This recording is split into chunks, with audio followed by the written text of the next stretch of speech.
how does your character define you, and how do your needs and wants define your character?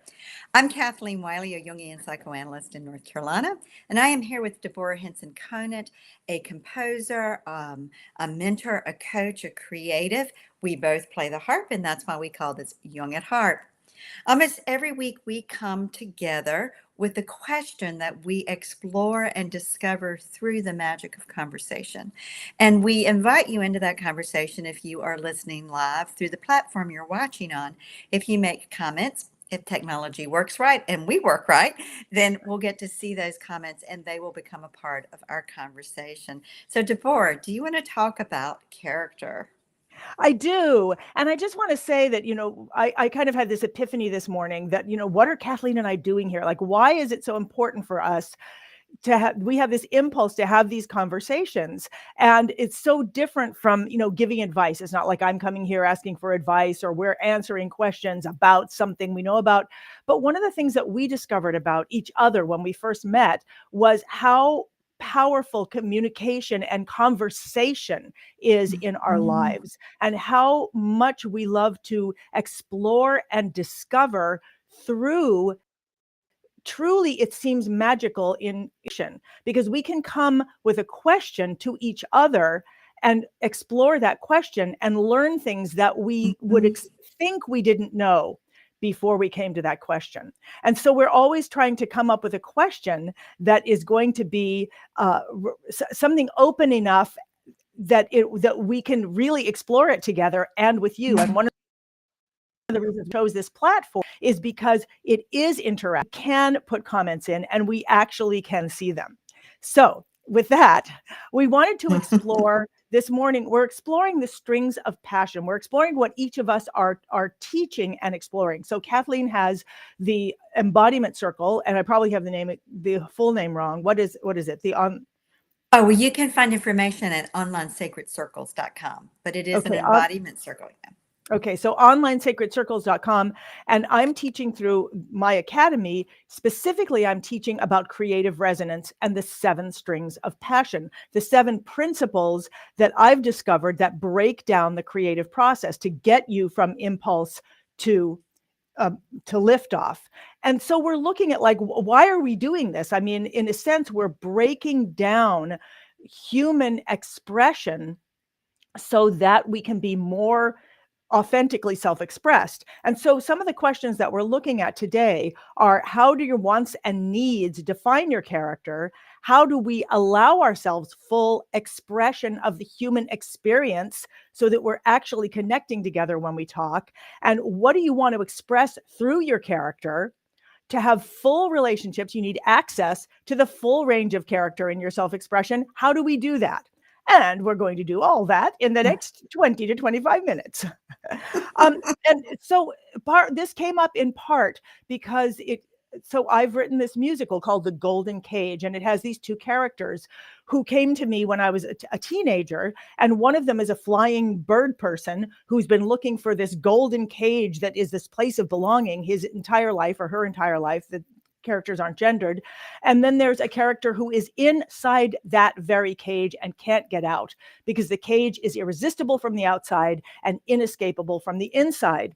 And now that I've finally released that show and it's on film and I'm able to see it and talk about it with my therapist and others, I'm constantly seeing how I am either one of those characters or one of the other characters, and how my constant searching is the character of Boris, the bird person who is searching for this belonging, and how I often get stuck in being Althea, the character inside the cage who cannot even see that there is a way out of that cage. And so we kind of realized this morning, we were talking and I was like, oh, there's my Boris character right there, the person who's constantly searching. So, and we were also asking, what is the value of breaking this down? Because because as a child, the sort of my sort of religious epiphany, if you would call it, it was about a word, and that word was the word noumenon, which is a thing in itself as separate from how it appears physically in the world. And so I'm constantly, it made my life be something where I am constantly wanting to break down what things appear to be so that I can actually get to the heart of them, because that is when they open up and can become anything. Now, what does that have to do with character? I think it has everything to do with character, because you were talking, Kathleen, about how in order to have full human experience, coming down to who we truly are, whatever that may be, and that may or may not have a word, but down to the essence of ourselves. When we can experience the essence of ourselves, then we can start experiencing that, expressing that through all the spectrum of character becomes a rich life.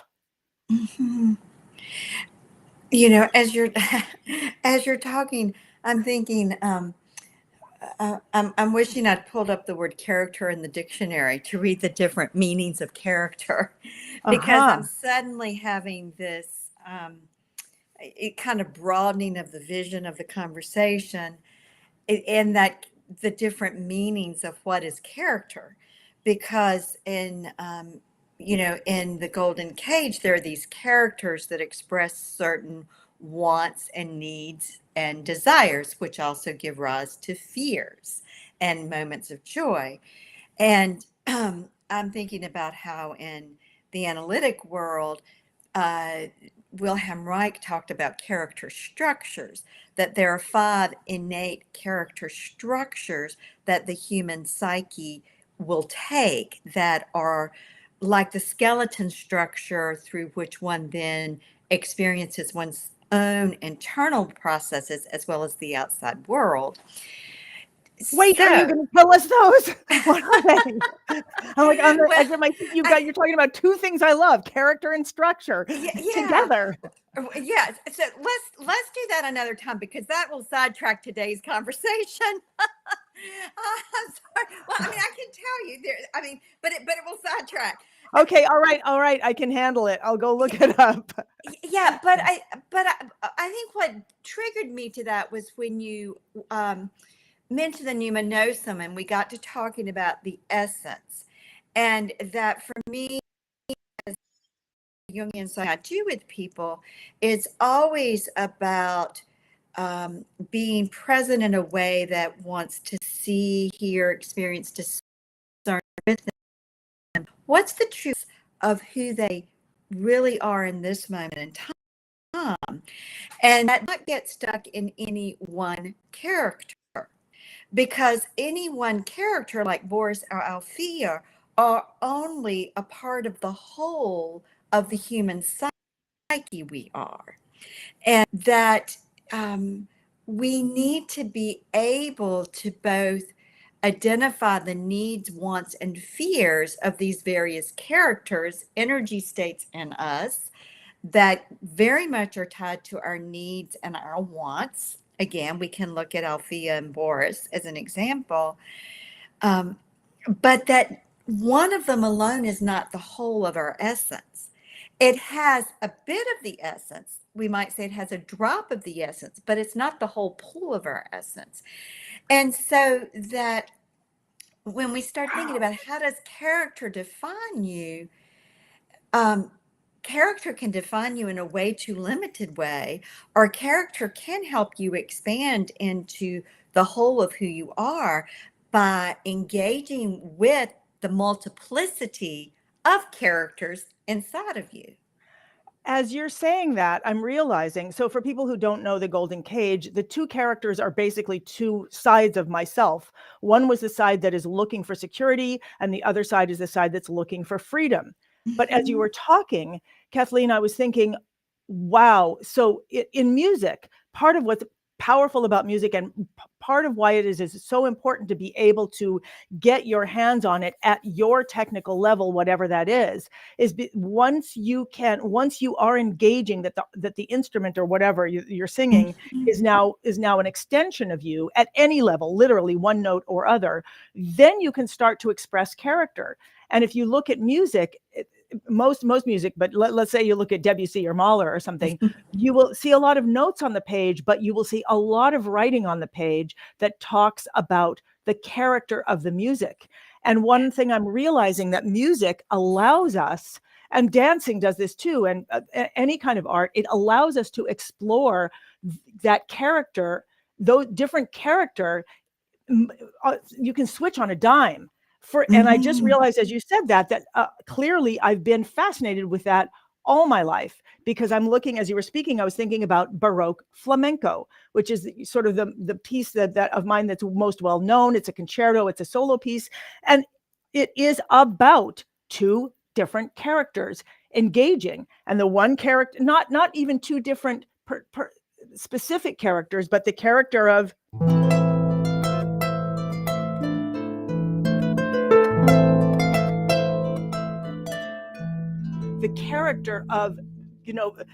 a courtly dance around the time of Jean-Jacques Rousseau, because that's who wrote it, and the character of wild dancers.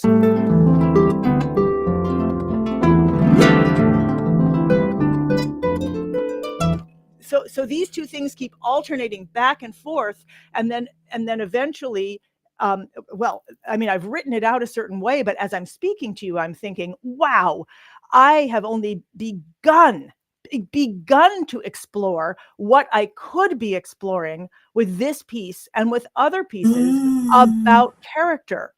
Like Yeah.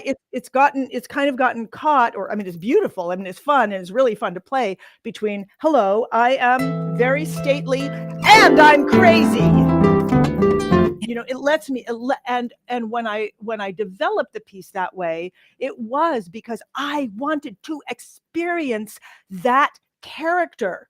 I wanted to experience being that person without going through the 10,000 hours of what I thought it would take to become an actual flamenco dancer. The beauty of character is that you can, I don't know this for sure, I'm just going to assert this and then explore it. You can take anything you're doing and do it with the character of that thing. It can be wildness, like it can be a way of being wild, or it can be literally a character. Like I could be Jean-Jacques Rousseau. I don't know anything about Jean-Jacques Rousseau aside of, anyway, carry on, Kathleen. But what I think you're demonstrating for us there is that you're demonstrating for us character as a certain experiential state. That the Baroque courtly dancer has one energetic state of everything being very orderly, very proper, very precise, very Right. Orchestrated. And then you have the character of the flamingo dancer that's relaxed and wild and spontaneous, and it does have perhaps a certain order that the dance goes, but there's much more room for a broader. It's not nearly as tight. It's much looser. Well, I'm wondering about that, because theoretically, each character should have infinite expressibility. And if I'm right, that you can do this at any level of technical ability, it should be possible, even if I just had two fingers and I was like,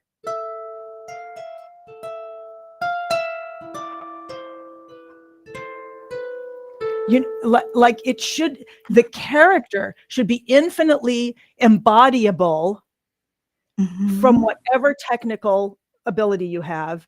And it must be, well, no, maybe it must not be infinite. I don't know. I guess it's not infinite. If it were infinite, then we wouldn't have so many different kinds of characters, so many ways of being that allow us to experience the human experience and to share. Because this is part of my belief that everyone has the right and the ability to experience, discover, and share peak human experience at whatever technical level they have. musically, and maybe Yeah. and maybe everywhere else in their lives as well. Carrie, now I can Yeah. let you So talk. no, but that's okay. But I mean, I think what you're pointing out is that technical skill doesn't limit character. That character, I would say, is tied into an experiential state, and that experiential state can be expressed at many different technical levels on the harp, for instance, or it's expressed in many different languages in terms of the human development. You know, 2-year-olds express their anger in a very different way than 7-year-olds or 15, hopefully. But it's the same character, it's the same energetic state. One of the things, though, that I think my mind went to when you were demonstrating that you could express the character at any technical level, is how our character is tied in with our needs and wants. So that the Baroque dancer has a very different need or want or desire than the flamenco dancer. There's a very different, need or want, object of desire. And that in many, many ways, part of what we do need to know in terms of how does our character define us is we need to be able to be clean with ourselves and honest with our own needs, wants, and desires. And that if we don't know what our needs, wants, and desires are, then we're apt to get tossed around by trying to be various characters we think we should be, put on various personas, various masks in terms of our day-to-day life, when what's really needed is we get down to the essence, the pneumonoson of our own being, so that our character is a more full expression of that. But it's very tied to need, want, and desire. As you're speaking, I'm thinking about this movie that I just watched, which was Naiad, about Diana Naiad, who had this desire to, swim from Cuba to Florida without a shark cage, and finally did it at 60 after many, many, many, many, many failed attempts. And I'm thinking about how, and a lot of derision from other people, and so people telling her she was doing it wrong, or she was crazy. And it made me realize a couple of things. First of all, that when we do have that thing, when we actually discover an impulse, whatever the value of that impulse to others, whatever other people think of the value, or whatever others think of whether we can or can't do it, to be true to that impulse, to that desire, is really our life's work. That's how we bring our voice into the world. And that voice may have the character of that voice, hopefully, will become richer and richer and richer and richer as we get older, as we experience, if we are not hiding, but if we are exploring it. And it really made me once again think, okay, wait a second, where am I not being true to that desire that I was given, that impulse that I was given? And what are the structures that I need? And as I watched that movie, I thought, well, not as I watched, but later on, I thought, wow, when this person set about doing this impossible thing, what did she do? And you always see these scenes in movies where, like, they're working out and they're doing this and this. And I was like, am I doing that in my life? Am I willing to do that thing in every part of my life where I have a desire? Am I willing to do it? And then me, because I have a tendency to hide, is I'm always looking at, am I efforting here in an attempt to hide, or am I efforting here in a willingness to self-express? And that comes way into being a musician, because at first my intention, whatever I may have said to myself, the harp was a way to hide. It was a way to be like, let me have a structure where I can be someone else who is an acceptable type of person versus who I am, that I don't know who that is, and it doesn't seem to be working. But if I can be a harpist, okay, I can hide in that. And my proudest day was walking down the street in a black dress, like everyone else, holding a tuner, which we used to have these big tuners, like everyone else, actually feeling like I was like everyone else. And then it took me many years to start discovering my character and being willing to lean into that. Yeah, my connection dropped for a few seconds, so I Right. lost a little bit of that. But I think that what you're talking about, where my mind went, was sometimes we adopt a persona. That's the Jungian language. We adopt a mask, a role. We live into a role in the outer world in an attempt to know who we are. But at some point, we have to realize we're so much more than that role. And if that role or that mask or that persona is not connected to the deepest essence of our own true nature, our own whole self, then it can really become very problematic, and it can limit us and thwart our own development, psychologically, spiritually, and emotionally. So, there's always a place for adopting a role, a mask, or persona. However, when we get identified that that's all who we are, it becomes a problem. So part of the work is using the various roles we have, um, to get how do I want to say it? Let them lead to our own character. Let them lead to our own character as true nature. Again, we've got different uses of the word character going on here. So are you talking about in whatever we're doing, whatever the roles are we're taking on in our lives, to actually start exploring the different character aspects that we want to open up? Well, what I'm talking about actually is letting our essence that we know deep in our belly, those deepest desires that we know, those deepest impulses that have been with us forever, flow into and inform those characters. So I'm laughing because I'm thinking that you said that we know, and I'm like, I don't have words for all these things. I'm discovering words for Yeah. them. And this is one of the reasons that I teach what I'm teaching, that I teach Mhm. the breakdown of creative expression into its parts, because sometimes I don't have a connection to that. I don't know what it is. But when I can break it down into these 7 principles: impulse, structure, character, roles, practices, deconstruction, liftoff, I can start to engage with it in new ways. So one of the things that I was thinking about when you were speaking, I was like, what? I think I've got, okay, I've created Baroque flamenco. There it exists. And I suddenly thought, what?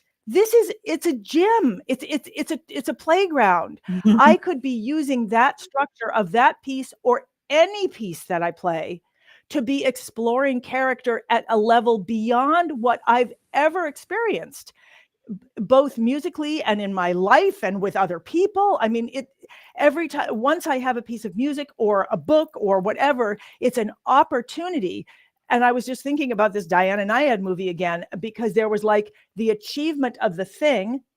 And Mhm. then there was a whole part of the movie after that, which was what that opened up in terms of her expressing, Mm. talking about it, putting it into, I think she probably went on tour as a speaker and all the different things that she did out of that experience. So the experience itself becomes the training ground for us to develop the character that then we can take out into the world and share with others. Well, experience is everything. And we know so much more in our bodies than we know in our heads. And so this is my passion for embodiment, and why I started the embodiment circle is because our culture tends to train us to disconnect from what we know in our body, what we know instinctively and intuitively, and start processing it all through our head and what we know because we've internalized all these learned ideas. And so, part of the work of Jungian analysis is really helping people get through all of that internalized, adaptive, learned stuff to really have that connection to the experiential knowing of who one is and what one's own natural impulses are and what one's own desires are and what one's own character as true nature, how it wants to express. Because every Baroque dancer, or every flamenco dancer, Mhm. or every person who plays Baroque flamenco brings something of their own self to it, or it wouldn't be Right. interesting, right? It's not like it's this. Well, right. It is. Right. I mean, It's for me so. as a composer, that's what's interesting about having Yeah. different versions of it, is that each person has every person is at their own level, Right. and if they're willing to, brings especially adults, but children as well, bring an expertise that seems to have nothing to do with what they're doing. Mm-hmm. But if they can allow it to come in, then each one is like, if you'd think of a multifaceted diamond, they're one facet, they shine and they create a a shine and then people get to see how other people explore that, and it's a lifelong exploration. Mm-hmm. Just one piece of music is a lifelong exploration. Well, and I keep having this fantasy that if I were to make a practice of Baroque flamenco, for instance, and those two characters, I'm wondering what would emerge that would be the union of those two, that would somehow Exactly, yeah. that would be something that's yet to be created and yet to be experienced, that partakes of both instead of them being the opposite, of course. And that's the heart of one of the hearts of Jung's analytical psychology, is that when we can consciously hold the tension of the opposites in our own nature, a uniting third will emerge, and that the uniting third partakes of both. Okay, I love this. I love this. This quarter, we're studying in the Academy, we're studying creative resonance, the seven strings of passion. But next quarter, we're studying Baroque flamenco. And what I'm taking out of this conversation is that is the idea of the uniting third. Mhm. The uniting third, which for me, with because this theme, I didn't realize just how much this theme permeates all the work that seems to have the greatest Mhm. impact in my life, of these two things that are searching for each other Right. for release and expression, Right. Right.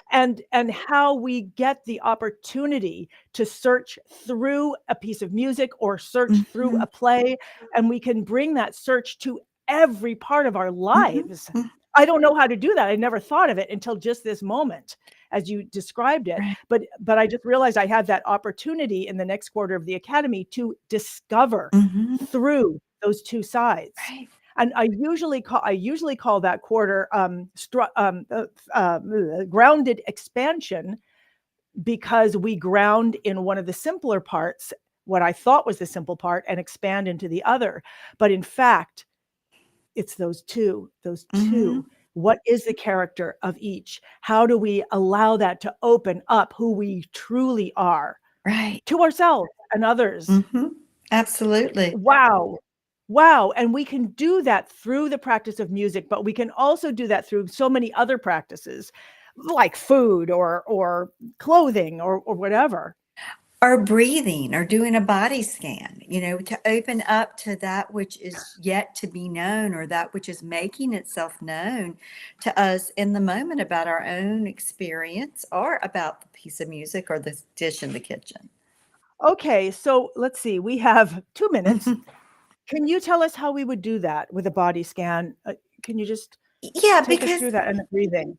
yeah, I mean, a simple body scan is to just pull your attention inward, which I usually encourage people to do by following their breath and feeling the breath going in and out of the body. And then just start at your toes and just put your attention and breath in each part of your body for a breath or two, and notice what sensations there. Just notice it. Notice it and name it. Then come on up to the next area of the body. So you start at your big toe and then your other toes and the ball of your foot, the arch of your foot, your heel, and you just notice. you notice with compassion and acceptance and presence what's there, because we can't get the information about who we really are and our own true character, our own nature, or know what our impulses and desires and wants are, or where our own psychic energy is flowing if we don't know what's happening in our body. Our body is the first line of communication. And most of us think it starts in the head, you know, but the head I follows. see. So what I'm hearing, it's reminding me of my cat. And when my cat is trying to communicate to me in some way, clearly is trying to tell me something, and I have no idea what he's saying.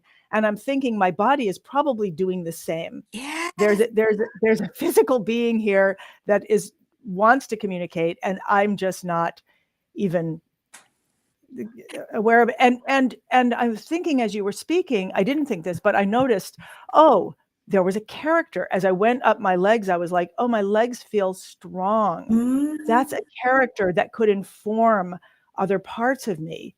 Yeah. And I Yeah. never thought about that.